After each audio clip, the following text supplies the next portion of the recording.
One thing at a time, Johnny kept telling himself. Do each thing properly, each one as it comes up, and each one in its turn. He had read that in a book from the Man Library. He had been looking for cures for radiation. He had found some, and he'd also found a book on how to handle confusion. It came from too many things at once. And that was certainly happening now. The drone, the possibility of a silo counterattack, the outcome of the compound battle still in question. No reports yet of the attacks on the other mine sites. One could easily get confused, make a mistake, even panic. Stay calm. One thing at a time. Dancer had been racing flat out southward. That was not the right thing to do. He could fondle her, he could flounder her. He began to alternate a trot and a run. She was breathing better. The light was failing. Something as silly as a tripped horse could wreck everything.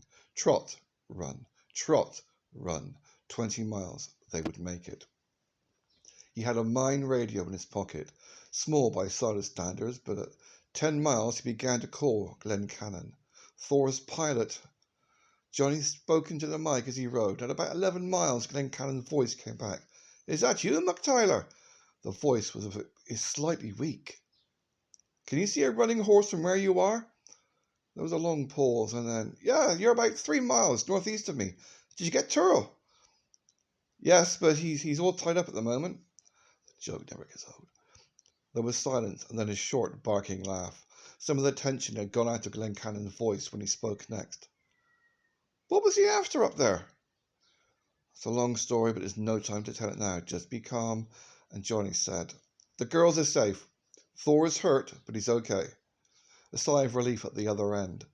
Can you still pilot a plane? My ribs are a bit caved in and I have a twisted ankle, but, well, that's taking me so long to get to the compound. But yes, McTyler, of course I can still pilot a plane. Keep travelling toward the compound. Have a light ready to flash. I'll send a mine car for you. They'll need air cover. I'll have a light. Sorry about the air cover, Johnny. It was my fault. Good luck. Dancer alternatively trotted and ran. Keep calm. Things were not hopeless. They had a fighting chance. There were bright spots in the distance. They had agreed not to blow up the whole compound. The historian wanted the library. Angus wanted the machine shops. They evidently hadn't sent any radioactive bullets into the domes. Except for the drone and its escort, they still apparently had some air control.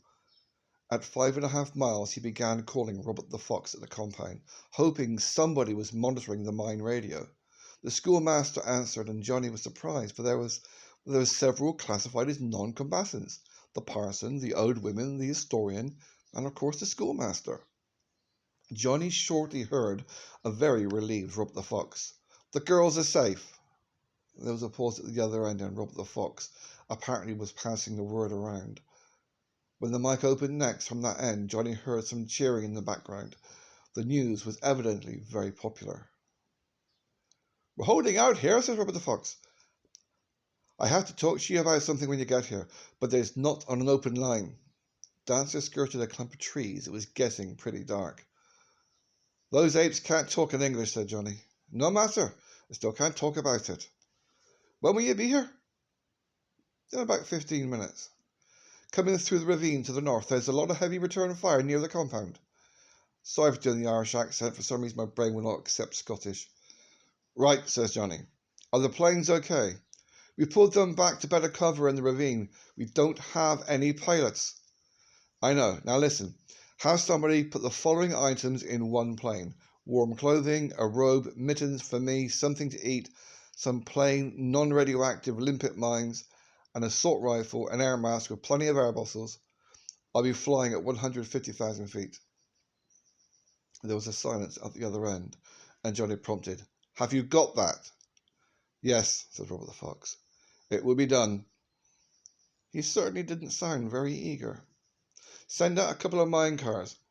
He gave the locations for Turl and for Glencannon. Better send a man or two to help bring in Turl. Turl? It's the naked truth. Get that plane ready. I'll be taking off as soon as I arrive. There was a silence, and then, Will do. About 5 minutes later, a minecar passed him going north in the twilight. It was the parson, one of the old women, and a Scot with his arm in a sling. The parson raised his arm in benediction. No, it was a salute. They were off to get Thor and the girls and Turl. A great length of hoist chain was flying out behind the minecar. Johnny glanced back. The old woman was carrying a blast rifle. The sound of fire exchange was getting loud. The spray of fire system was shooting 200 feet into the air. Under it winked the blue-green of blast rifles. The stuttering orange flashes of assault weapons was plainer in the floodlight. They were all over the compound. Johnny sped Dancer down into the opening of the ravine and pulled to a halt beside 2 remaining battle planes. Streaks of blast rifle shots laced through the sky above their heads. The horse was blowing heavily, covered with lather but not yet foundered. One thing at a time. One thing at a time. I can catch the drone.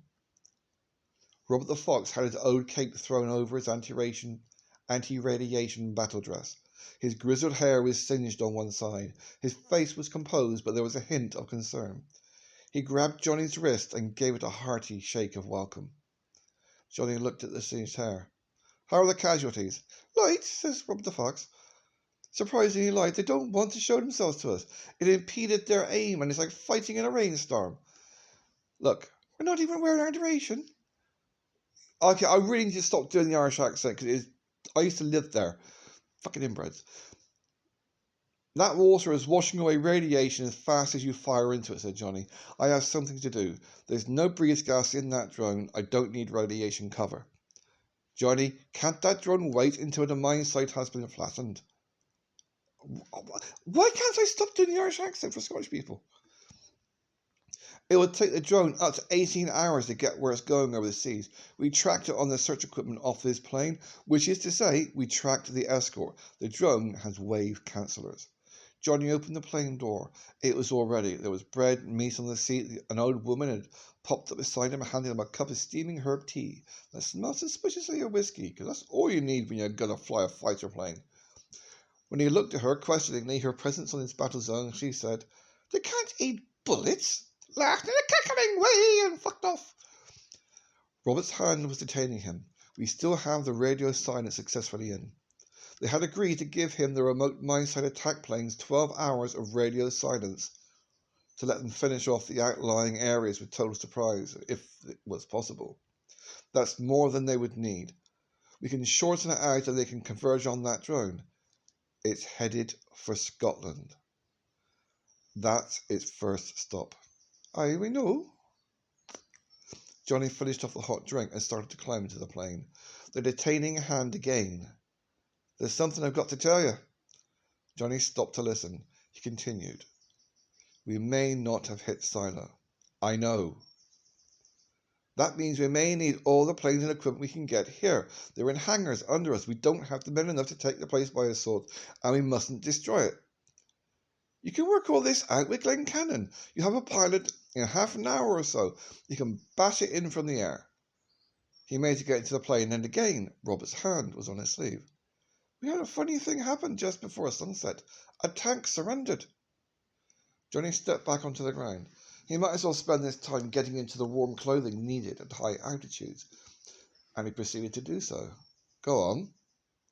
Robert took a deep breath, but before he went on, a runner came up to tell him the historian had delivered a new load of ammunition from the academy. Robert told him to see it was passed out. The blast rifle needles continued to lash overhead in the now quite dark night. The tank is a bash our way to glory. It's down there at the other end of the ravine. Oh, don't be alarmed, it's in our hands. It came out of the garage port, came straight toward us. We hit it with bazookas and it didn't even dent it. But it didn't fire back. It went right straight down to the end of the ravine, threw out an intercom through the atmosphere lock and said it wanted to talk to the Hockner leader. It wanted a guarantee of safety in return for cooperation. Johnny was putting his boots on. Well, okay, go on. It's a kind of weird scene. When they got a safety guarantee they came out of the tank, they said they were the Chamco brothers. We got interrogation going. They said they knew Turl had sold out. It seems there was a mine manager called Char, a friend of theirs, who turned up missing at the firing. Well, this charge told the Chamcos that there had been a murder and that Turl had murdered the head of the planet so he could appoint a new planet head named Kerr, and that Kerr this afternoon had denied them ammunition for the tank. The Chamcos claim Turl and Kerr have sold out to some race called the Hockners of Duraleb, and even launched a drone to wipe out the other mine sites. I suppose it's mostly correct, except the parts about the Hockners and the drone. The Silos have a lot of enemies, but according to the histories, they defeated the Hockners, well, hundreds of years ago. Listen, Sir Robert, in all due respect, I've got to get going. But there's more! They haven't got tank and plane fuel in there. They've cut down 4 sorties of those going to the fuel and ammunition dump way across the other side, but they have plenty of blast rifle ammo. We don't have enough men for an assault. What else? Sounds like good news, not bad. Well, it's not all good news. It seems there's 16 levels of compound under us. Each level stretches for acres. Quarters, shops, garages, hangars, offices, workrooms, libraries, lines, tigers and bears, and supply warehouses. I didn't know it was that much. But that's not bad news either. Wait, if that thing were to be hit with a radiation, this whole assault force would be blown to bits. We're fighting on a loaded bomb. We must save those planes and equipment if we have a chance to defend Earth. And we need them for reconstruction if we really did blow up Silo. You'll have your air support shortly. You can withdraw. But the Chamco brothers say they know what will happen in there, that will flood the place with air, and they said they know how us Hockners took the Duralab system back. They say there aren't enough breathe gas masks and vials, but the recirculation system has plenty. These Chamco brothers are design and maintenance engineers. They promised to help us if we paid them. They say the whole planet has been on half pay and no bonuses, and they don't want to be killed in an air flood, as they called it. Johnny had on the warm clothing and was finishing up a sandwich. Sir Robert, as soon as you get air support, you can plan stuff. The Chamco brothers told us the breathe gas air recirculating system was exterior to the base and air cooled, and they were tricked into admitting all one had to do was shoot up the intake pipes from the cooling system, and the pumps would fill the whole compound with air. So you've got it solved. Yes, but we still need the air intake shot up from a long range from the air. That shouldn't take long as soon as Glenn Cannon gets back here. Well, I thought you ought to do it. It's not very dangerous, and if you fire from half a mile off, I can do that as I take off. But you should come back down here to verify. Suddenly, Johnny realized what Robert was up to. Robert the Fox was going to wait until all the planes could converge on that drone. And that was taking a chance. The planes to the other mine sites might be in trouble themselves. So, Robert, are you trying to keep me from making a single-handed attack on that drone? The veteran spread his hands. Johnny, laddie, you've done too much already to get yourself killed now. The old man's eyes were pleading. Johnny swung himself up into the plane. Then I'm coming with you, said Robert the Fox. You're going to stay right here and direct this assault. A mine car ricocheted into the end of the ravine and came to a halt. The driver grabbed an assault rifle and ran up to the line to get back into the battle. Glenn Cannon stepped down and limped over to them. Damn! What's the matter, said Glenn Cannon, a bit taken aback with the greeting. I'm all right. If somebody wants to tip up my ribs and put something around his ankle, I can still fly. Robert the Fox put an arm around Glenn Cannon's shoulder. It was something else. I'm glad you got back alive, but we got a job for you. A lot of them. In fact, well, the sniper's on that old Chinko quarters. Goodbye, Sir Robert, said Johnny. And he closed the door. Sir Robert said, good luck. He knew Johnny would suicide crash a drone if everything else failed. He didn't expect to see him again. Then he turned and began to issue orders to the 2 waiting runners. He had trouble seeing them through his eyes. Johnny sent the plane soaring out of the ravine, too fast to be spotted and hit, and was on his way to attempt something the combined military powers of Earth had failed to do. And on his way to do it, he was alone.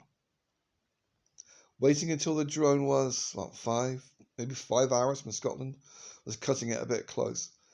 If attacks on it did succeed, they might blow gas canisters with a freak wind could wipe out Scotland and Sweden as well.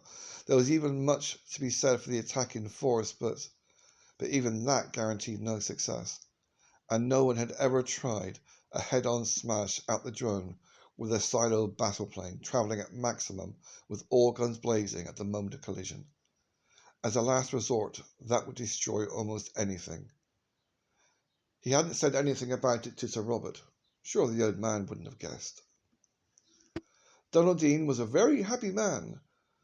The Cornwall compound on the British Isles was dead ahead, lit up like a one-time city that must have been. They had drawn straws for Cornwall. This was a mine site that had sent out hunting parties and made it death for Scots to go south. The silos at this place over the centuries had gunned down people beyond count just for sport on their days off. There was even a tale of a raiding party that was captured and tied to trees and shot tiny bit by tiny bit and man by man for 18 agonizing days. There were many tales similar to this. He and his co-pilot Dwight had drawn the long straw to the envy of their fellow pilots. They had drilled the navigation. No Scot had ever gotten within 100 miles of this mine site in over 1,000 years, and little was actually known about it. But they had absorbed what there was. They had lain all night, quite relaxed, warmly dressed for stratosphere flying. They had heard the warning horns go for the final firing of semi-annual. They had piled into the seats, hands waiting on the console controls. Wide-eyed and thrilled, they had watched Johnny's incredible sprint. Something had gone wrong as he reached the cage, and that part wasn't so good. No rescue. But Johnny had piled down under the edge of the bluff, safe as a wee bairn in his truckle bed, before the blast rifles went. The recoil had been a bit disconcerting, for it had slewed the plane out of position, the concussion blasting. But all was well. They had vaulted the plane into the sky on schedule. They had seen the planet-wide radio towers collapse in a tangle of cables behind them, hit by both the concussion of recoil and bazooka fire. A 12-hour radio silence had begun successfully. Ample time for the farthest mine site to be reached without any warning. 2,000 miles an hour, 100,000 feet up, they had shifted the clock and come down to normal silo approach levels to a nighttime mine site. And there it was. Scanners and view screens alight, they found no sign of hostile action, no guard planes in the air. Lighted steam was coming out of some shafts in the hills that must be 5 miles deep. Smelter chimneys belched curling green smoke. Warehouses stood in bold outline, and there were the glowing domes of the compound. Target number 1. But Donaldine, being Donaldine, was quick to take advantage of a sudden opportunity, even when they were not quite specified in planning. The city apes down there were lit up like the whole landing area for him. It gleamed like a bloody stage, and they thought it was simply some non-scheduled silo flight. Oh, bless radio silence. And Donaldine saw something else. Strung on massive power lines coming down from the north was their power supply, and right there in the full glare of the landing area was the obvious master pole. The freaks cared nothing about an aerial navigational menace. It was the master pole. The lines from the north came down into it. The local light cables all routed from it to the buildings and compound. There was a big open space for landing and takeoff in the middle of that massive spider's web. Right at the side of the landing stage was a huge wheel. Donaldine recognized it. The master wheel that, when spun, withdrew the master bus bar from the circuit. By Donaldine's opportunistic mentality, it was simply too good an opportunity to miss. Why let them have lots of light, while they rushed about trying to man their defensive weapons and trying to get out in their planes?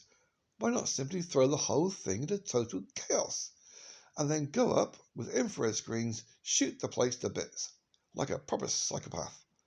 Their own plane had a wave neutralizer, copied from one stolen from a ground car, and they could turn it on and those apes wouldn't know what to shoot at. Further, if this battle plane took off, it would seem like it was a defensive plane. Donaldine spoke rapidly into a startled but agreeable Dwight, just as casually as So they were just some visiting plane. They landed right beside the big wheel. Donaldine hitched the assault rifle strap over his shoulder, opened the door of the plane, stepped down, walked over to the bus bar wheel, and gave it its first spin. It all went okay just up until that point. But now a silo in a little guardhouse they had not spotted, just 10 feet from the bus bar, stepped out and stared at Donaldine. "The turnips!" screamed the guard. But before Donaldine could get the assault rifle into position, the guard had closed the door, hit a siren, and the bullhorn opened up, enough to blast one's eardrums. "Turnip attack! All post turnips gun positions!" Regardless of what turnips might be, Donaldine spun the bus bar so fast it screamed. He realized then why it was so close to the landing stage. They darkened the place for attack precautions, and had a guardhouse ready-handy to do it. Donaldine raced back to the plane. He dove in. Dwight's assault rifle opened up as the guards bored out of the stairwell. They dissolved into luminous green flashes. The battle plane soared. Donaldine threw on the wave neutralizer and infrared screens. They reverted to plan. With guns set to no flame, maximum concussion, they roared across the compound. The domes squashed like punctured balloons. They raced across the lines of warehouses, knocking the roofs flat. For good measure, they made another pass, this time dropping non-radiation anti-personnel bombs.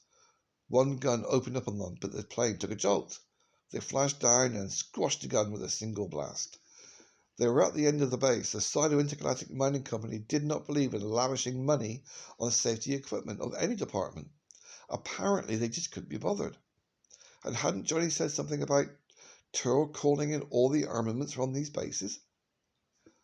From what they could gather, standing by way up in the air, the creatures in the compound had been unable to get their masks on before the domes were smashed.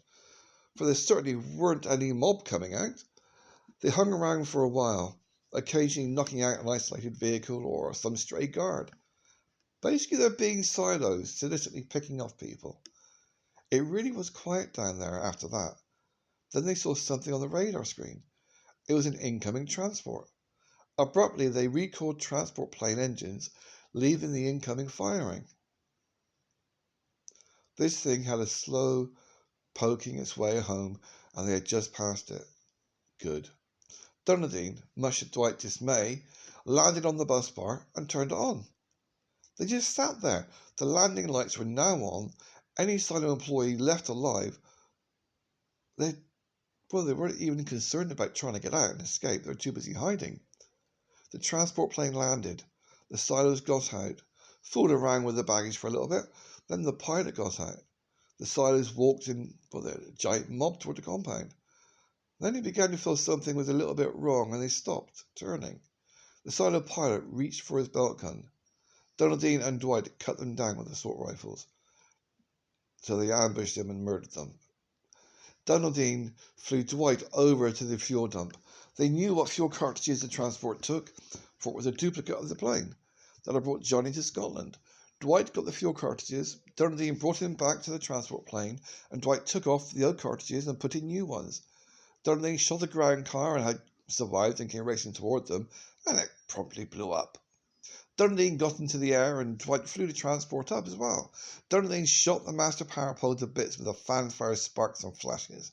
Seeing that Dwight was well clear, Donaldine flew to a point about 10 feet above the breathe gas dump. He dropped a low-yield, lead-shielded, time-fused radioactive mine upon it. He soared up to the dump and roared in a lovely green-blue flash of explosion. He again checked to see where Dwight had gone to, made sure he was safe, and Donaldine soared up to 10,000 feet, nosed the plane over, sighted and fired at the explosives dump. It went up like a miniature volcano. Absolutely beautiful. He dropped back down and verified that the compound had not exploded. This was part of their orders. The machinery and stored planes was apparently still intact. With no atmosphere to breathe and no fuel to fly, with 90% of its personnel quite probably dead already, the mine site in Cornwall was a write-off. That paid for a lot of crimes. Donaldine fell in beside the transport. "What's a toe-nap?"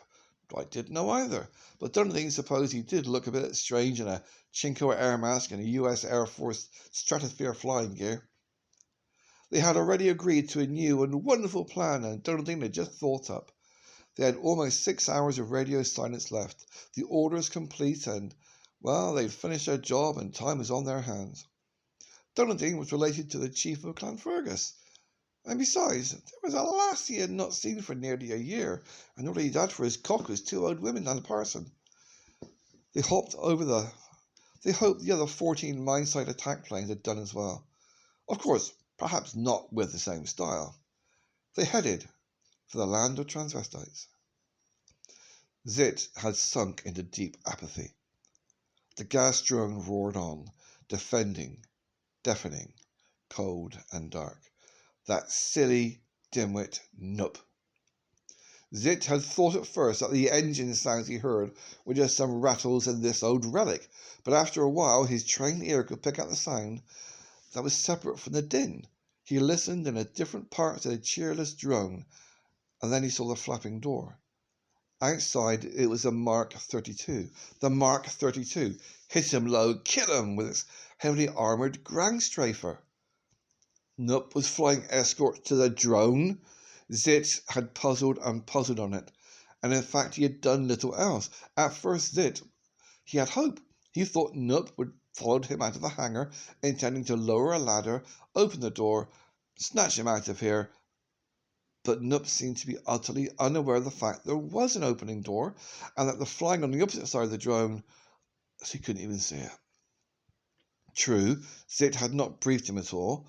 The busted lamp bulb had mostly been talking about bulbos and rumours in Silo that there was some target or other, but this was just nonsense. Zit went over it carefully. No. In the rush of trying to get out of the tacking toe naps with a ground strafer, he had simply raced around asking whether anyone had checked out a Mark 32 and had slammed Nump into the co-pilot seat and then had to go to attend to that bloody drone. He dimly remembered his last words to Nup, and they were, "Come on, God, come on." And he had been surprised when Nup hadn't run after him to the drone. Instead of mopping up the toe naps, Nup was out there, flying escort in a ground strafer to a drone. He might have been checked out, but he certainly didn't know what it was for. Why, that Mark 32, he could batter down an entire city, and nothing could penetrate its hide. A bit like my ex. It was a support plane for ground troops. No ground fire could touch it. No interceptor ships could even scratch its hide. And what was Nup doing with it? Riding escort to a drone that didn't need escorting. Zit got bitter. Damn Turl, damn Nup. Then, as the huge plane with its deafening engines rolled along to the devils knew what destination, Zit began to realize that Nup didn't even know he was on board. A bit later, when he looked at his watch, Zit realized the Mark 32 was going to run out of fuel. Wherever they were in this dark night, that Mark 32 was a write-off. He hadn't put fuel in it for such a trip because he didn't have the cartridges, and a Mark 32 had no great range anyway, just being intended for local use. Now, Zit had plenty of breathe gas, he had a gun, he had a wrench. For a while, he monkeyed around with the preset box armor, thinking he might be able to open it and change it, but, well, without the keys or the means to make the keys, he had not even a piece of blast artillery that could open this. When they said armored, they sure meant these damned old gas drones. So he had finally slumped down on the cold plates in the forward end of the ship, sulking in apathy and deciding to last it out. In a day, 2, 3 at the most, this thing would land. There was nothing in it to cushion, the rough landings that these always made. But Zup imagined he could survive it. Just sit, just wait. That was all that he could do. Damn Turl. Damn Nup. Damn their company. And all of it on half pay and no bonuses. Johnny was searching for the drone. Every view screen was flashing. Down below, the code Arctic spread out beneath him, visible on the screens, invisible to direct sight. He remembered it from the last trip across here. A forbidding array. Once down in there, you were dead. If not from direct code on the ice floe, then from immersion in those waters. As nearly as he could judge, the gas drone was somewhere ahead, only a few minutes now. Shortly, and he should have it on his screen. He was a little bit disturbed about this, about the girls and about Thor. He had not seen them on the screens as they went by. Of course, he was by then very high. The spot of light he saw might be their fire, but it also might be the plane still burning. He had wasted too much time already, and help was on its way to them. He remembered their numb faces when they realized he was leaving them there, but they must be all right. Probably they're at the academy or the compound by now. Maybe the parson had been driving very fast. A mine car could do well over 60 on rough terrain. He hoped the planes had reached the mine sites and done their jobs. There was still 5 hours of radio silence yet to go. He wished he could open up on this radio and yell to them, "Hey, anybody that's done their mine site, get your ass up here to Scotland. Here's the coordinates. Blast the fuck out of this drone." But he didn't dare. It might cost some of them their lives by alerting their targets. They all had extra fuel, well, and plenty of that. They all had spare ammunition. But if any had had to delay or were waiting for the optimal moment to pounce on a mine site, and he opened up, it could throw their lives away. He wasn't about to kill any transvestites to save his own hide. When radio silence opened up and Robert the Fox didn't hear from him, Robert would converge and get them to handle that drone. Late maybe, but a second chance. He hoped it wouldn't come to that, for their friends in Scotland might be endangered. Maybe he was searching for something that wasn't wave council. That escort ship was his hope. Maybe it had peeled off or gone somewhere else. Its blip should be visible. No. What was that tiny spark of green on the view screen? Another iceberg? No. The height telltale read 4,223 feet. Speed. 302 miles per hour.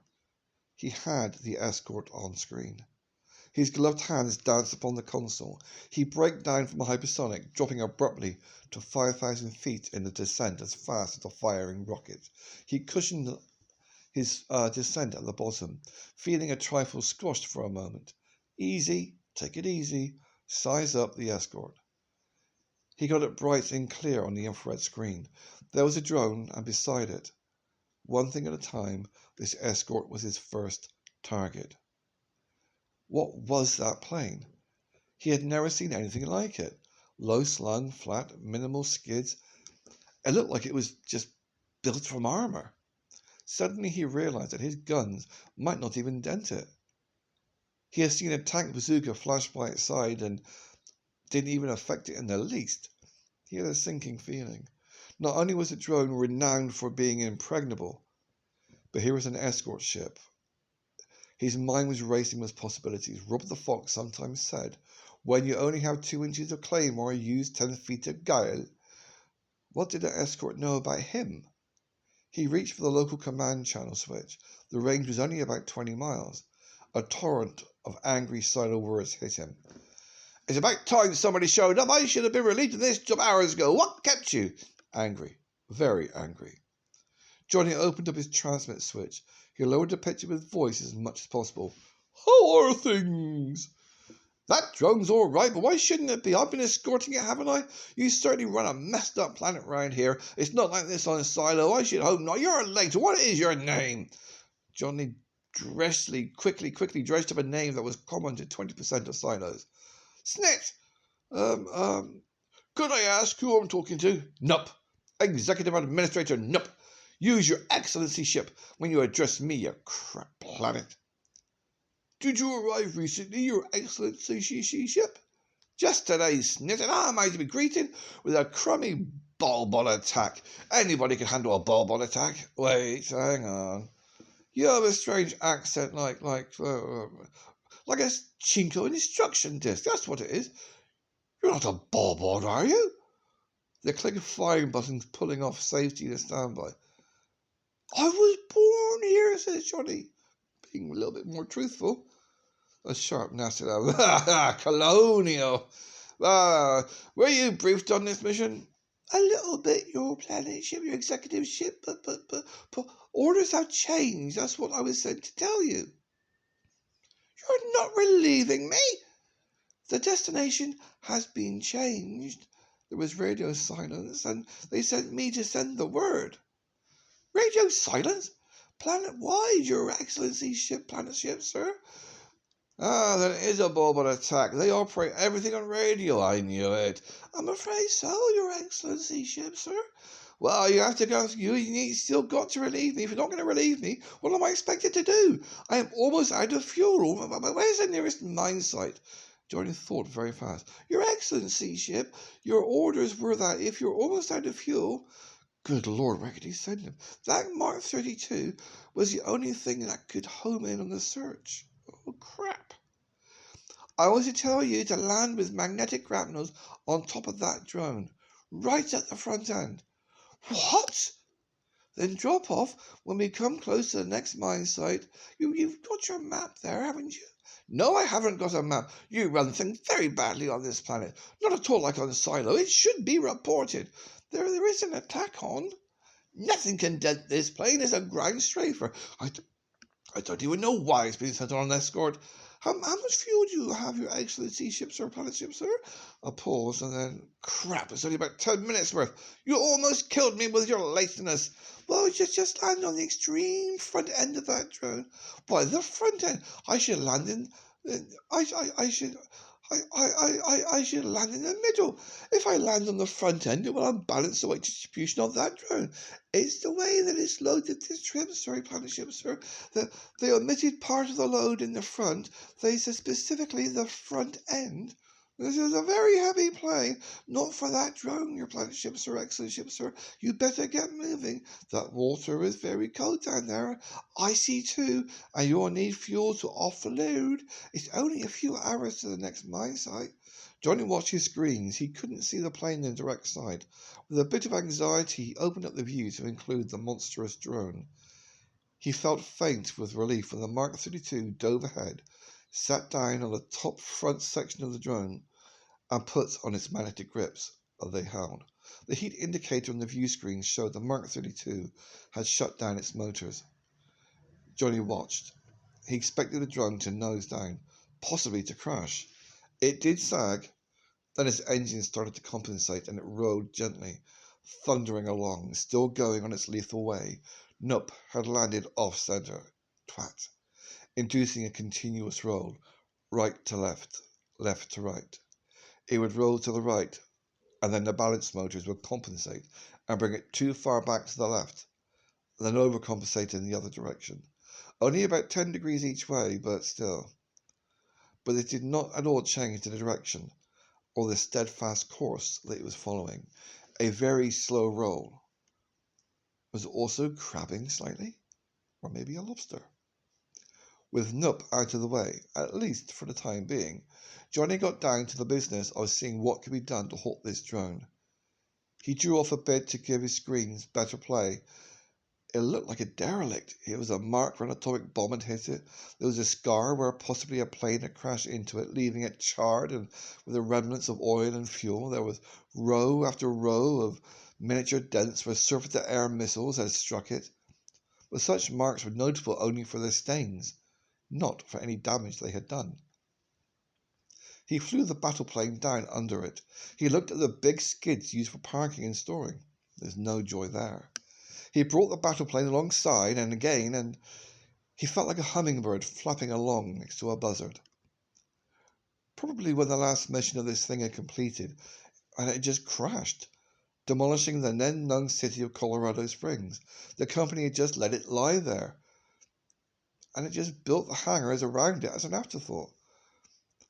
They had probably flown water tanks over it to wash away any radiation and then just stored it. A chilling thought as to why they must have done that. Silos had no room for sentiment or art in any form.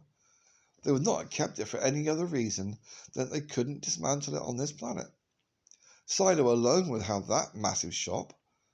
They certainly didn't want it back. It had done its job. They couldn't leave it out there where it could be measured up by some enemy agent. They had kept it because the company couldn't destroy it, and he didn't want to know what it was built of. Well, he did try to cheer himself a little bit. Nup's plane skids had stuck to it.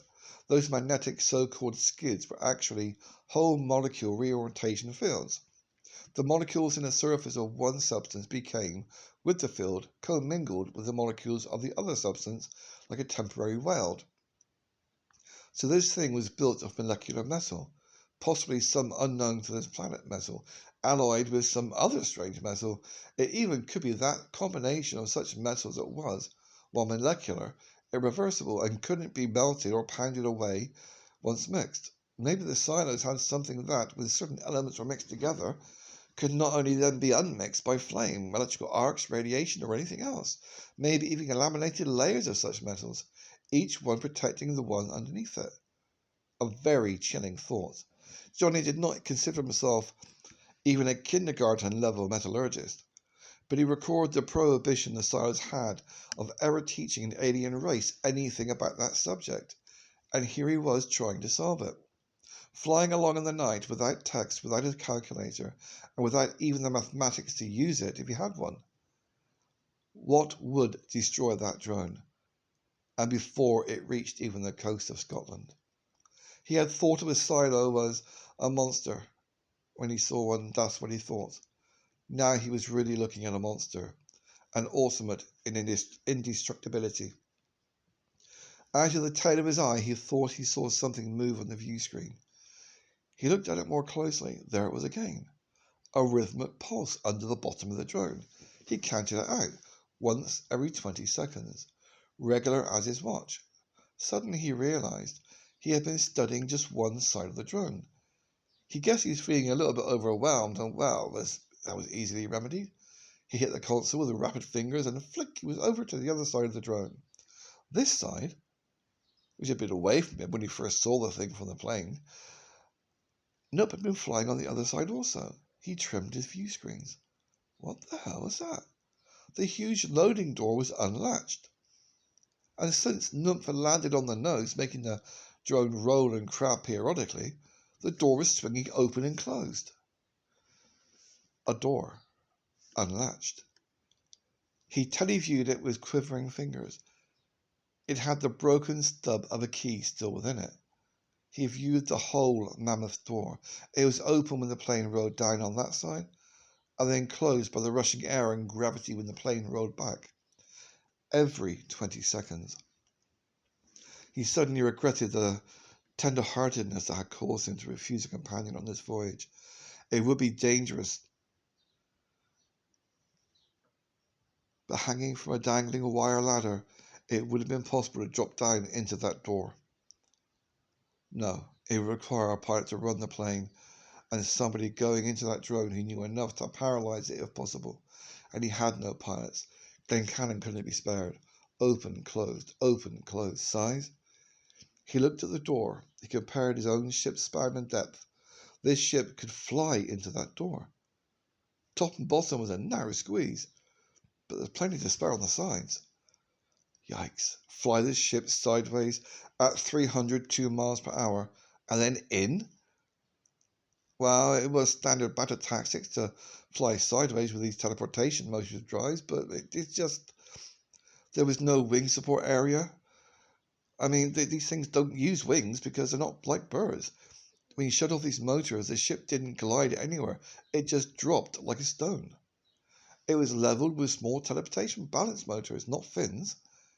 Yet, in theory, one could fly sideways, then dart forward and in.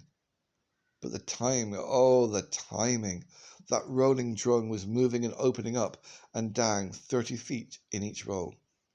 He'd try it, but that slamming door had to be taken off first. The way it swung, it barred the available opening. Johnny decided he would first try to shoot the hinges off. He dropped the battle plane back and settling the fire controls to needle-width flame and single shot. He lined up the plane with his sights and fingers dancing upon the console, one foot extended to the floor firing buttons. Always hard to reach in a plane built for a 9 or 10 foot tall silo. Even Kerr had trouble with floor controls. Line up, door open, hinge exposed, stab. A needle-hot flame hit the hinge. It didn't sever. The door began to swing shut again.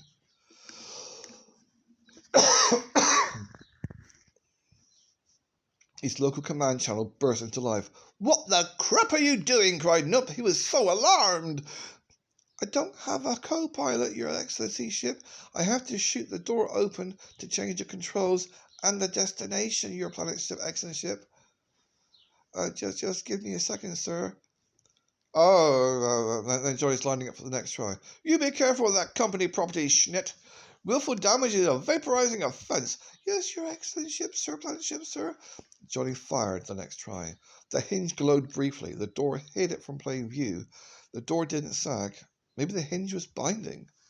Johnny looked at the infrared scope. Yes, there were two hinges, one up, one lower. He lined up the lower hinge, door open, hinge and scope stabbed, flash. The door still didn't come off. Maybe if he alternated shots, upper hinge, lower hinge, and then the other.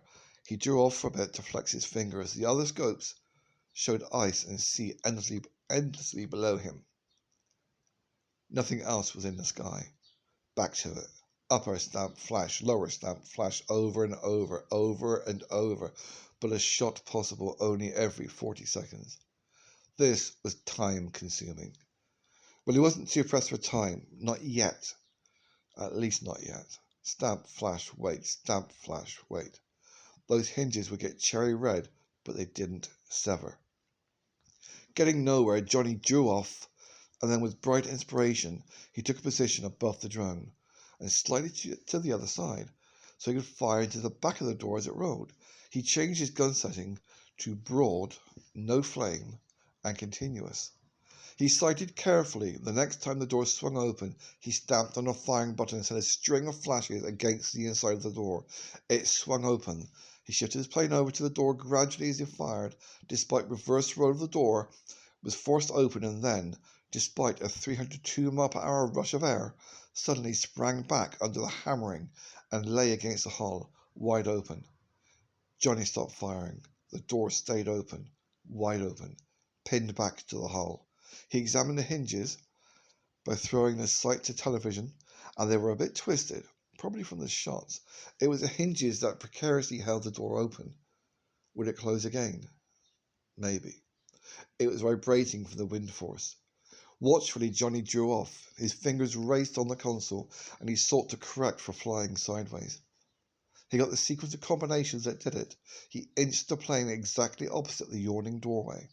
Up went the doorway. Down went the doorway. Yikes, this had to be timed so carefully. He thought he had better just sit there and study it for a bit. He turned on the plane's lights to get direct visual.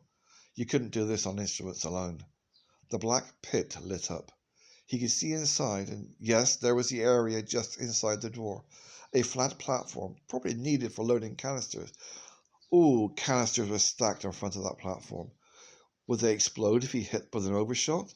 He calculated the distance and the combination on that console, and then, with a sudden inspiration, he braced his foot against a magnetic grip setting lever.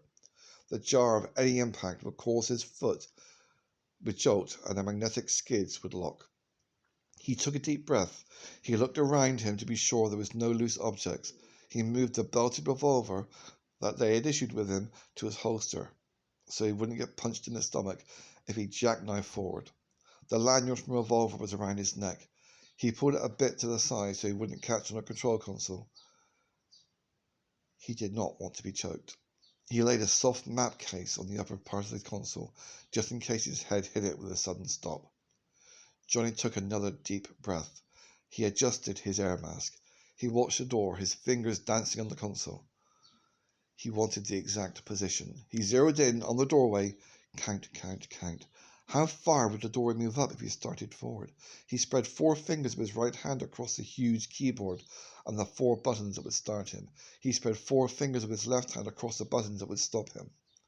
Up, up, up, ready hand, ready, punch! The battleplane stabbed into the open doorway, crunched down with a finger to the left hand, stop, crash. He had not quite cleared the top of the door, and a wide peel of metal screeching away.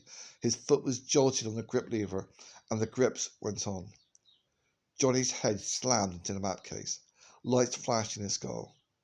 Blackness. During all this time, Zit had been fluctuating between hope and suspicion. The antics of that plane puzzled him. He knew he had no friends. Who would want to rescue him? He couldn't think of anybody. Char had been his shaft mate. Char had vanished, and that was undoubtedly dead. And who would have missed a chance to go home? I mean, nobody would. And Char had not shown up at the firing. Turl. Probably Turl had killed him. So it was not Char. I mean, who else was there? Nobody. So who was interested in rescuing him? It was a highly suspicious circumstance. That dimwit Nup had apparently landed on top of the drone to keep from going down into the ice below. And it was ice. One could feel the Arctic chill, and this awful, chilly ice felt way, way too cold for him. You could feel it in the atmosphere, this terrible planet. One couldn't blame Nup for that. Common enough tactic from one plane to land upon another when they shot up and when they ran out of fuel to get to safety. So it wasn't any real credit to Nup to think of it, but the crazy fool had landed off-center, and it was making the drone crab, but it was mainly just rolling, and that roll was making Zit sick to the pit of his stomach. When he realized that somebody was evidently interested in that door, he had searched in his bag for a molecular metal cutter and found to his dismay he didn't have one. It's just gone. Not that it would have worked on the laminated molecular plating, but he could still have given it a bloody good go. Then whoever it was could, well, let loose those shots. I mean, why was he shooting? Somebody was trying to kill him. He'd been right in believing he had no bloody friends. The interior had huge frames on the inside of the skin, and Zit had hastily drawn himself flat against the hull to take advantage of the projection of the wide frame. He peered out cautiously, then he relaxed a bit. The target wasn't him. It was the hinges. Somebody was trying to get that door off. Zit knew the hinges wouldn't part, but at the same time he was interested in, well, why was somebody trying to do it? How come somebody wanted to remove the door? That didn't make any sense. Every mining plane, whatever else it was used for, followed a mining tradition. Every employee was basically a miner. Mining techniques, procedures, and equipment went into the mining company like Cabango into the bloodstream far more permanently. Hoists, lifts, cables, ladders, nets. They shoved around paper with scoops. They even had mine shovels. Oh, I missed the fucking page. No, I didn't. It's just, I'm sorry, Hubbard apparently has no concept. He knows what big words mean, but he doesn't know how to do fucking punctuation. That didn't make any sense at all. Every mining plane, whatever else it was used for, followed a mining tradition. Blah, blah, blah, blah. Even in the secretarial stuff, they use small safety lines, hooks, and nets. They shove paper around with little scoops that look like mine shovels. It was totally inconceivable that some plane out there didn't have a cable ladder and safety wires. Yet he really should have learned how to use punctuation. So why didn't just lower a cable ladder and a safety wire to him and let him climb up and get back out of this drone? I mean, it's just a simple thing to do. They could lower him, even a jetpack, and pick him up out of the air. All this was so routine that Zit couldn't understand why anybody would want to remove a door to make it a wide opening. It was a strange precaution to take if they're just trying to save him. Was somebody trying to steal a canister? That was impossible. They were all locked in. Everything in this damn derelict was armored, inside and out. Such ships were hell to repair. And he had resented the time Turl had taken. You couldn't get anything into it. You couldn't get anything out of it. It was just a one-time use rig, built to be expended like a tampon. So nobody could steal anything from it. Were they trying to send it somewhere? Well, you couldn't do that without keys. He didn't have any keys. So what was going on? The battering barrage that got the door all the way open and warped it in that position made it easier to lower a cable. All right, so where was the ladder? Where's the safety wire? Nothing came dangling down into the open, huge maw of the drone. There was nothing coming in. Zit had just moved forward to peek when a blinding light flashed on, throwing the interior into a blaze of dirt motes, floating rust shaken loose from the firing. He heard a plane's motor suddenly race. He didn't even have time to get behind a protective flame. His eyes were half blinded, and a plane shot into the door. The floor plate shook, metals shrieked. The plane had crashed on the loading stage platform, directly inside the door. Zit stumbled backwards, expecting it to blow up, but its motor suddenly died, and its peculiar fangs setting on teeth edge sounded, and the molecular heat cohesion pierced the dying whine of its components. The thing had set its skid grips on, with timing and precision Zit had never seen before. Staggered by their concussion and already sick with the rolling, Zit lurched to his feet. It still had its lights on, and he peered through the glare to see the pilot. He couldn't make it out.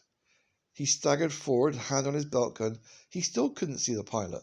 The armored glass door, the pilot was slowly sitting up. A being. A small being. A mask. A strange fur coat collar. Zit let out a near hysterical shriek. In blind confusion, Zit drew his gun and fired. He fired again and again and again. His shots were hitting an armored window. He was trying to shoot an armored window. He was backing up and still shooting at an armored window. The drone rolled, and Zit collided with the gas canister, tripped on its cable, and started to fall. He threw out his paws to save himself. His gun went flying and hit the floor plates, slithered and dropped down into the open door to the waiting void below. Skidding and catching his breath in sobs, Zit got behind a distant frame to protect himself. He believed he was one dead silo. Johnny came out of it. The shock of the crash had knocked him out for just a moment. He guessed he was getting tired from the strain and the cold. A jolt like that shouldn't have knocked him out. Then he found his left knee was bruised from hitting the console. The fingernails of his left hand were bleeding from stabbing on keys, and his forehead ached. He decided it must have been a harder crash than he thought. The magnetic grip brake was on. But peering, he was having a real hard time seeing it. He took off the air mask and found that his forehead had been cut, and the mask faceplate rim, and the blood was getting in his eyes. He reached back and got the tail end of a mining tarp and staunched the blood. He wiped out the faceplate and, well, now he could see much better. The landing had been successful. An ancient gag he had found on a cartoon card over at the base occurred to him. A successful landing is one you can walk away from. Well, he could walk, he hoped. The ship was slewed. The wind pressure had come off the nose, and as it went in, but it was still in the tail. The tail was sticking out the door, but it was pushed over against the side of the door frame. Was the ship hurt? He looked around. The main motor housing and the two right and balanced motor housings all seemed fine. He reached for the door latch. He was about to get out, then something tugged at his memory. Something about the crash. What was it? Something must have exploded in the drone. Something must have gone bang in the drone. He dimly recalled hearing a series of explosions. He reached to the pilot window and touched it, intending to wipe some of the steam down. It was hot. Something had exploded in the drone. Well, that was a good sign. Well, maybe. It meant something could break in this place. He looked at the gas canisters, vivid in the plain lights. He looked around. They looked small. He saw they were also armored, and all the cables were armored. He looked around the ship's windows in dismay. The place was as armored inside as it was outside. What an unpleasant view. Structural rib frames, very deep.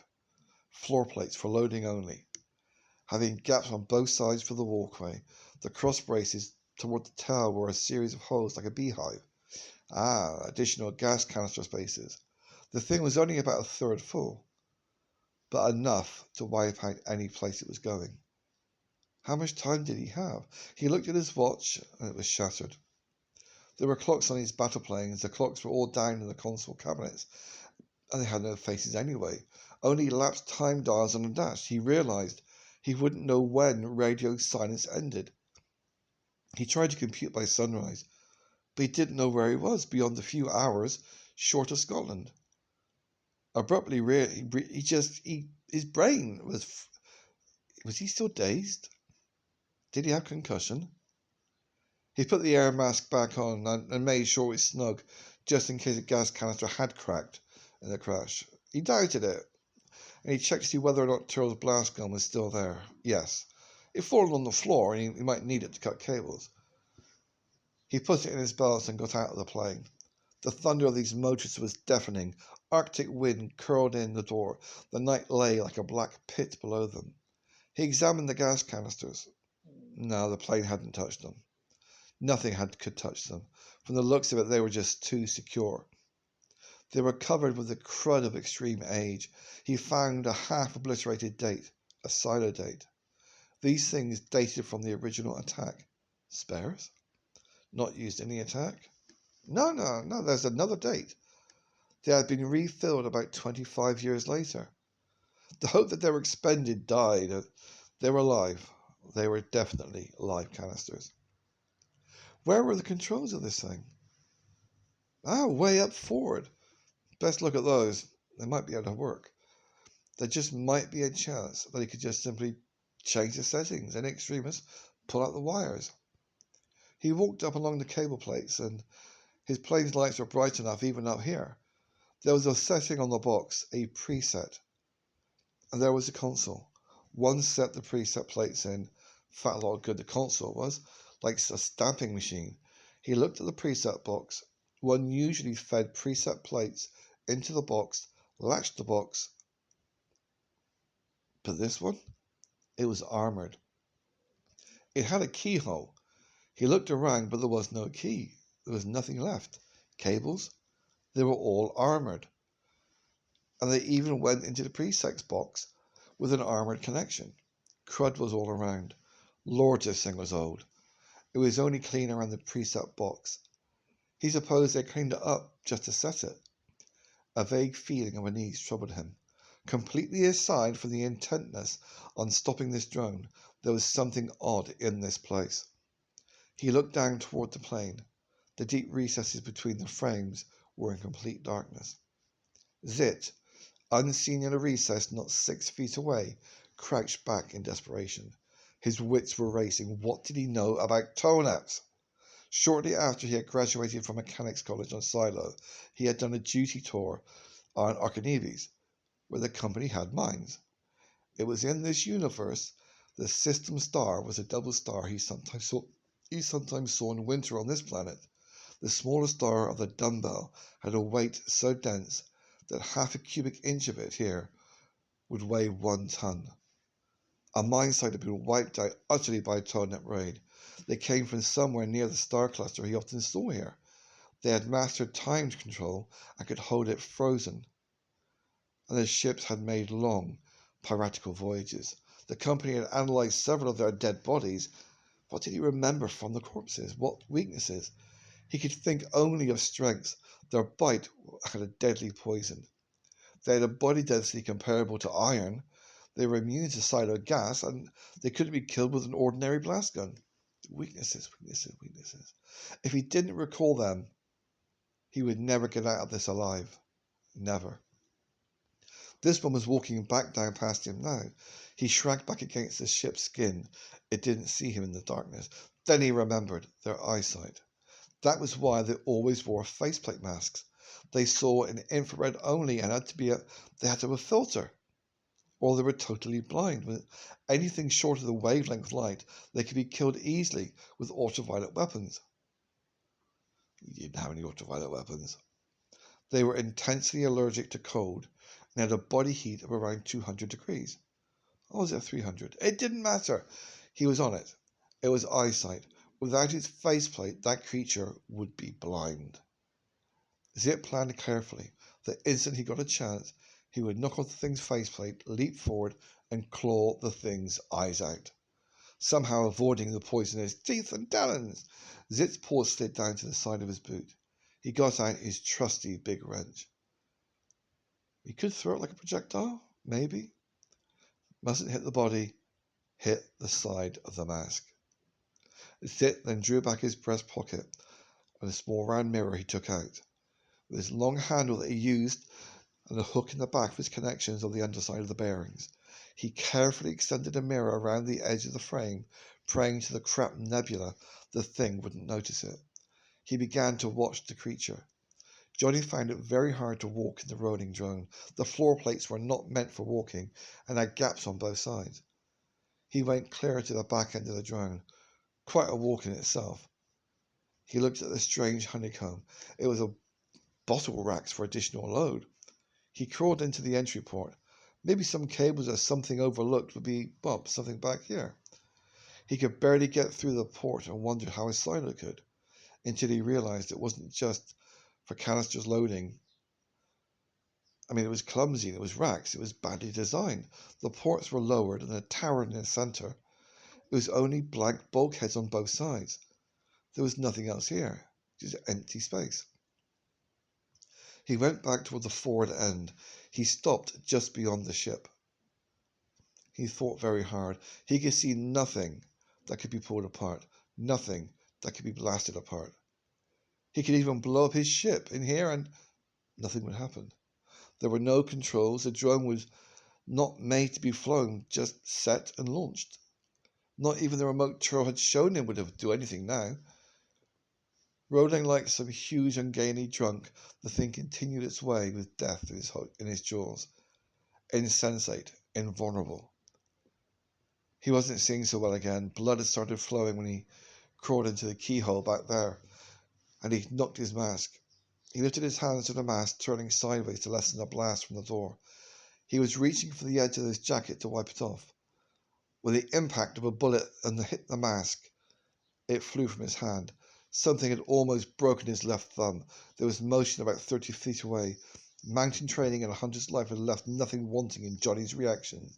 The action of dropping to one knee, drawing and firing the blast gun, did not take more than a third of a second. He fired at the mass that had begun to come at him. The shots drove it back with sheer force. Again and again he fired. The thing, whatever it was, moved back into the cover of the rib frames near the preset. There was something or someone in here with him. He had walked right past it twice when he went to the preset box. Johnny protested a little at not heeding his instincts earlier. He had felt some presence. That was the worst part about wearing an air mask. It denied one's sense of smell, and he could smell it now.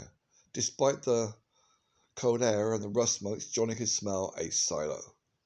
He rose cautiously, holding the gun, and backed toward his plane to get a bit more distance.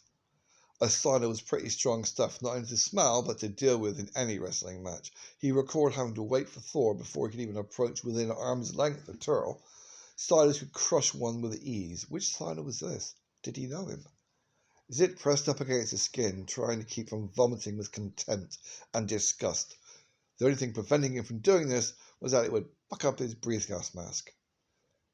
It wasn't the blast gun shots. Yes, those had hit him and bruised him and thrown him back a little bit, and a few feet closer could have disabled him. It was his own reaction to change. Here he was being in abject funk, and all the while it was just the animal, Turl's animal. A surge of hatred and fury followed his nausea. He almost emerged from the recess and ploughed straight in. But the blast gun stung, and the dumb twit didn't even on penetration, just on blast. Typical animal. That this animal had subjected him to such terror he could not forgive. Why, he had nearly killed it once on a tractor with a remote. He really should have killed it. He should have taken it with a blast rifle out on that day, and he should have... Oh, it's just frustration. Who would have noticed in all that fire? Nothing but the animal, a puny, soft, undersized, slug-white, stupid animal. It scared him, and now he wanted revenge. He quivered with rage. His nausea faded. Desire for information overrode his kill lust at this moment. Maybe this was some new plot of Turl's. Damn Turl! Zit got himself under control enough to speak. Did Turl send you? Johnny tried to place the voice. Hard to do in the way of the face masks. The mask had sound amplification patches on their sides, but voices still got muffled, low as they were. Silos were very arrogant. Who are you? You went through all that in the tractor and you don't even remember who I am? Stupid dimwit, answer me. Did Turl send you? Zit. The times Turl had muttered and mumbled all about Zit. Johnny had his own score to settle with him. He couldn't resist it. I came to bust up the machinery, says Johnny. Another silo might have laughed, but not Zit. That goes without doubt, animal. Answer me or you'll what? Step out and get killed. This blaster is now set on penetration. Get out and I'll penetrate you. Johnny was slowly pacing backward toward the battle plane. He edged around it. He got up on its step and opened the door to get out the assault rifle. This would be much more entertaining. The radiation bullets. He cocked it, and when he was ready to open fire, he put the blast gun back in his belt and began to walk up the corridor again. Zit had gone silent. Johnny tried to step sideways far enough to angle a shot into the recess as soon as Zit spoke again. Then he paused. Zit was a master mechanic of the compound, the transport chief in fact. He would know far more about this drone than anybody else. How'd you get yourself trapped up here then? Charles practically screamed, the fucking bastard! And there followed a string of silent profanity that went on for several minutes. Johnny waited it out. When it finally subsided into mere rumblings, Johnny said, So you want to get off? Just tell me the loudness and you can get off. There followed another string of silent obscenities, so violent that Johnny began to be convinced, finally, there isn't any way to change it or land it. A pause, almost hopefully then. Did Tyrrell give you the keys to the preset? No, it can't be. Can't it be blasted open? No. Can't you tear the cables? That would just crash this thing, and you can't do that either. They're armoured with molecular laminated metal. He didn't give me the keys. Dimwit, why didn't you just get, the keys from him before you came up here? Yeah, he's a little bit tied up. You better tell me what not to do so I don't stop his motors. There aren't any knots either. He was feeling sick again from the rolling of the drone. Johnny pulled far over to the side. He was wondering whether he could send some ricochets, maybe from the frame into the recess. He couldn't get far enough over, but, the angles might make it work. So Zip was not going to be any help. Johnny backed away toward the plane. He was going back up to the co-pilot air mask. The Arctic chill was freezing his face. He glanced at the remains of the one that was knocked from his hand. His thumb still ached. Zit had thrown a wrench. It was still embedded in the side of the mask. If that hit him in the head, a wrench? Wait, what can one do with a wrench? Johnny picked it up. Typically for a silo, it was heavy as lead. It could open up, a 12-inch diameter nut. A small nut inside of machinery. Quite a weapon. The second he started to straighten up after retrieving the wrench, Zitz tried to charge. The gun was off target and Johnny squeezed the trigger and shots flamed up the passageway and Zit drove back. He wasn't hit, or he would turn into a pale green explosion. But Johnny eased back into the plane and got into another air mask, checked his valves and put it on. It worked okay. Zit was scrambling up on the floor, trying to find his mirror. It had become wedged in a loose plate. A loose plate? Zit used the mirror to check where the animal was. Then he got to work with his talons and a small metal ruler he always carried to pry up 50-pound plates. It was hard going, but wow. If that plate comes up, that would be a pretty good frisbee to stack into someone's head. The lethal drone roared on towards Scotland. Johnny held the wrench in his hand. He hefted it thoughtfully. Certainly, in setting up this drone to fire, mechanics would have had to get into something. And they had to service something if it was ever to be fired again. Locked, armoured preset box, yes. But that was just a control box. He had seen nothing else that took a key. He was finding it hard to think. It was cold. These ancient flying suits were supposed to be electrically warmed, but they had not been able to rig any batteries, and the originals hadn't been made on a shelf life for thousands of years. The blood from the cut in his head kept messing up his faceplate. Quite in addition to the way it kept misting, what was the temperature they were flying at? A power zoom to get to freezing? That was... This wrench, his brain was not functioning, the cold and the pain. He caught a flicker of movement up toward the front of the ship and fired a warning shot. 2 problems. No, 3. Zit, Noop, and a Mark 32 on top. How to disable this drone. Old Stafford used to say he was too smart. A lot of village people had thought that. He wasn't feeling very smart right now. He knew he should get rid of Zit, but firing shots in his armoured interior was not just dangerous to Zit, it was dangerous to himself. All these frames sent every shot madly careening around, and twice now one had whistled past his own ears, and another had hit his plane on a rebound. Suppose Zit were a puma. How would he go about killing it? Well, one didn't walk up to a puma, one wait for the puma to spring. No.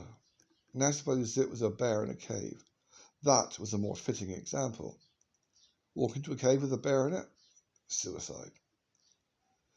He thought of setting up a time fuse on an Olympic mine and pitching it up there, getting his plane and depending on its armor to protect him. But there was a limit to the way magnetic grips held, and he might blow up his own plane or just make it unusable. He wished he had a grenade, but all the grenades he had found were duds, and they hadn't worked out how to use them. He even thought of taking one of the fuel or ammunition cartridges, of which he had plenty for the plane, and throwing it up there and shooting into it. It would explode, and that was for sure, but one cartridge might not kill Zit. Silos were very tough indeed. Zit had once beaten Turl. Well, he'd heard Turl brag about it and cry about it, and Zit only truly hated him. In fact, he'd almost killed him at least once. No, he was not going to try any stunt of walking up there, and even with an assault rifle firing, he did not know how deep the recess was or even what recess it was in, as it might very well still be armed. Nope, he had nullified for the moment. Good Lord, it was cold. One thing at a time. His job was not Zit or Nup. It was to stop this drone. He had better get awfully smart, awfully fast. Because of his misting and blood-stained faceplate, he had not spotted the tiny mechanic's mirror that was watching him. He got busy untangling the problem of this drone. Where Silas couldn't use a molecular parting and resealing tool, they had used nuts and bolts. And he was sure that this armor wouldn't yield to a metal knife, as they called the tool in mechanical slang. He had gathered from Zit that this was a molecular lamination. I wish I had more teeth. Layer after layer of different but binding metals. Good. So somewhere here they had used nuts. He caught a flick of motion and fired another shot. The bullet ricocheted 3 times and went whining out the door. Maybe one of these floor plates. He laughed suddenly, skirting in front of the ship with the shadow of the lights between the skids of the floor plate held down by nuts. He reduced the size of the jaw of the wrench and got down between the skids. Another small adjustment, and he had the right size. There were 8 nuts, and they came off easily enough. It must have been done recently. He put the nuts on one of the skid tops. There was a bit of an inset groove, and as they were heavy, they stayed there, despite the roll of the plane, the constant roll of the drone. One of the plane skids was on the far edge of the plate. He pounded it with the heel of the wrench, and it loosened. He pried the plate up with the tip of the wrench, intending just to set it aside, but it came loose as the drone rolled, and it went sliding out of the plane. The void and the emptiness claimed it. But who cared? It was gone. He got out a torch and shone it down into the blackness. He was looking at the top of the main motor drive. The housing was as big as a 1-story house. It made him realize that the whole underside of the drone was motors and additional gas canister storage. What tons and tons and tons of lethal gas this had carried.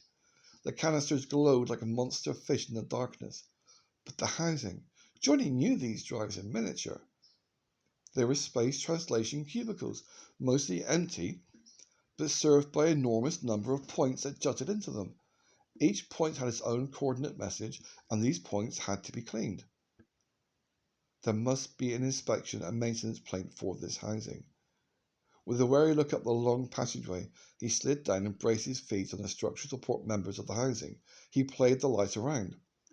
It was hard to keep an eye on the corridor from the position, and he alternated looks from the housing with looks at the corridor.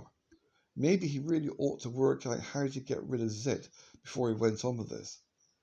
He had to duck down to see the housing, but doing something with Zit might put an end to himself, and he reminded himself that too many lives, in fact the only human lives left, depended on him. Courage aside, he mustn't risk his neck. Bear in a cave, bear in a cave.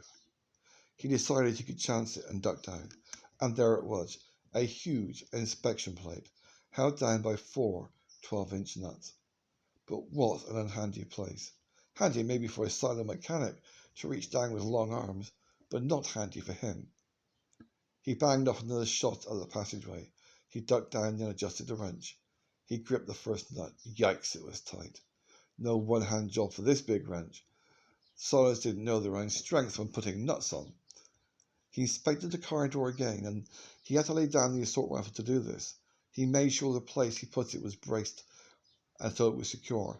He didn't want it sliding out the door. He still had the revolver in its holster. He eased down and with 2 hands on the wrench, legs braced, heaved on the nut. It turned.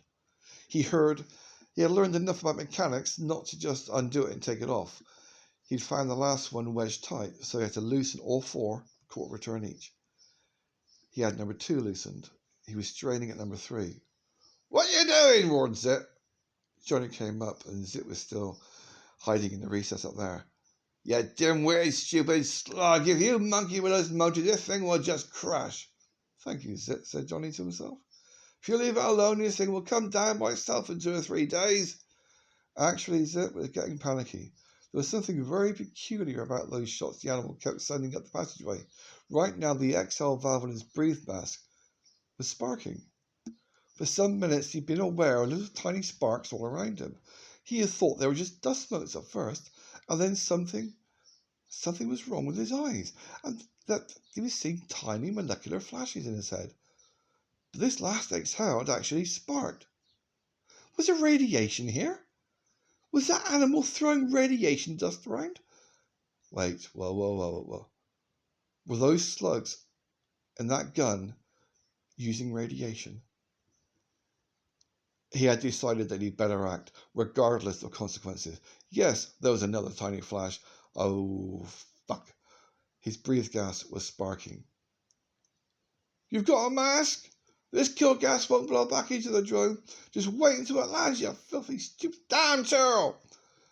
How about all the other people down there?" That shut Johnny up. That shut Zit up.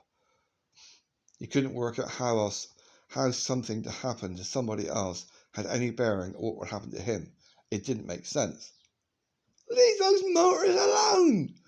The sailor was getting hysterical. Maybe he would charge. Johnny was waiting, rifle in hand. No, Zit was not going to charge. You better get back down and work on those nuts. He laid down the rifle. He ducked. He took a full turn on nut number 1. He came up to make sure that Zit hadn't moved, that he's still hiding. The 50-pound floor plate, sailing in a deadly spin, travelling with the speed of a cannonball, struck a skid strut, glanced and smashed into the back of Johnny's head. The assault rifle flew from his clutched hand and went out into the darkness. Holding somehow barely onto consciousness, Johnny fumbled for the revolver, but there was nothing but darkness in front of his eyes.